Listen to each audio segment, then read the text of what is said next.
একদিন এক বড় আম গাছের ডালে বসেছিল এক কাক।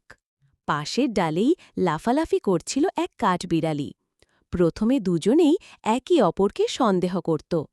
কাক ভাবত এই কাঠবিড়ালিটা বড্ড ছটফটে, আর কাঠবিড়ালি ভাবত এই কাকটা হয়তো আমার খাবার নিয়ে যাবে।